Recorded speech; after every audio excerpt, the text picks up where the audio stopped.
The first thing that we're going to do is we're going to download data. So I'm going to call this ground data. It's really background data. So you've got your main map.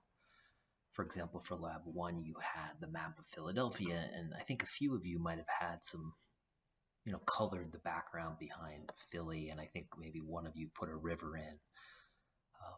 But it was fine. The first map, most of you just put a white background. So I talked about in class how to make it a little bit more interesting. And it's sort of this idea of a figure-ground relationship. The figure being the Philly map and then the ground being the background. It makes it easier to read. It makes it more enjoyable to see the map. I'll talk more about it in class. So the first thing we're going to do is we're going to download county data. So we're going to have Philadelphia County, and then we're going to get some shape files or vector files of counties that surround Philadelphia. Okay, and the one thing that I want to mention quickly is that when we download them from the Census Bureau, you're going to see these numbers. You're going to see like 1 to 20 million, I think 1 to 500,000, and 1 maybe to 50 million. We'll look at that in a second. But I just want to mention that when you're talking about, for example, 1 to 2 million, we're talking about small scale maps. So you're kind of zoomed way out. I'll tend to use that terminology more in class. And then large scale maps, like 1 to 500,000, means that you're zoomed way in. So if we look at the files, you have the link on the assignment website, and you'll see here they have all different types of census cartographic boundaries. And what we're interested in is these 3 files here. So here's 500, would be 1 to 500,000, 1 to 5 million, and 1 to 20 million. So this 20 million would be considered your smallest scale, and then here's a mid scale, and then here's a large scale, right? So here we'll look at this one more time. Small scale, large scale, zoomed out, zoomed in. So just go ahead and download these 3 files, and then we're going to unzip them, and we're going to bring them into QGIS.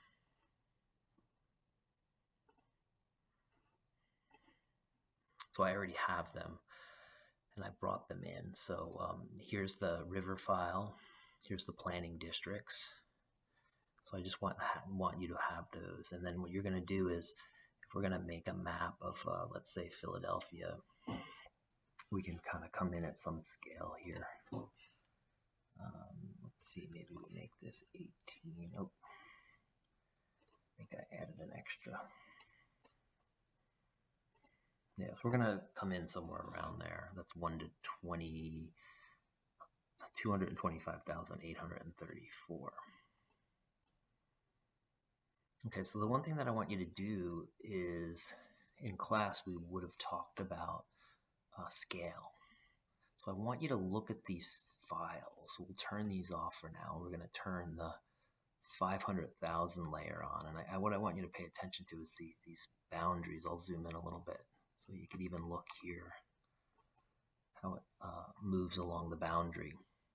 And then I'm going to do the 5 million.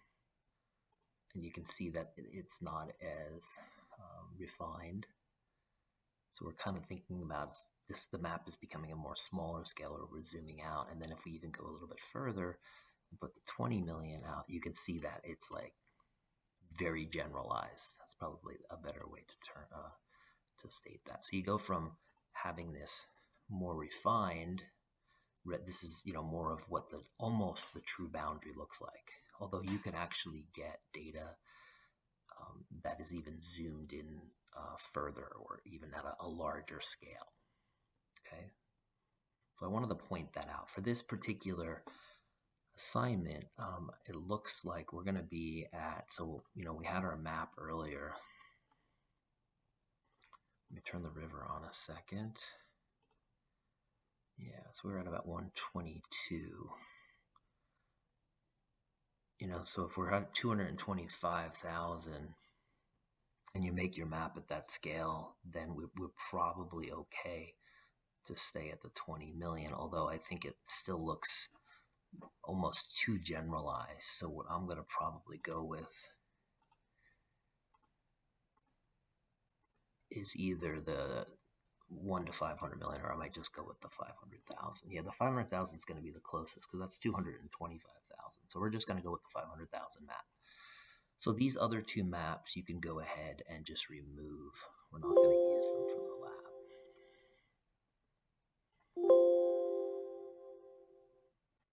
So then while you're orienting this, you can put the river on the top for now. We're going to move that in a second. And then what you want to do is stylize the GIS planning district. So what we can do is go ahead and just, we'll do something really simple here. We can, and I may change these, but we'll just make this a solid, like a gray background. Let's see what we get here. Yeah, we'll just go like with something like that. And then once we do that, what we can do is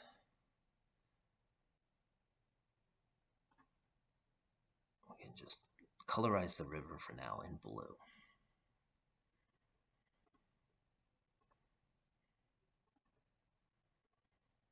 Probably a lighter blue. And then what you also can do is get rid of the line width. In order to do that, you can just turn it off, so no pen. And then we just have this solid line. We may change it later on. It all depends on how it ends up looking.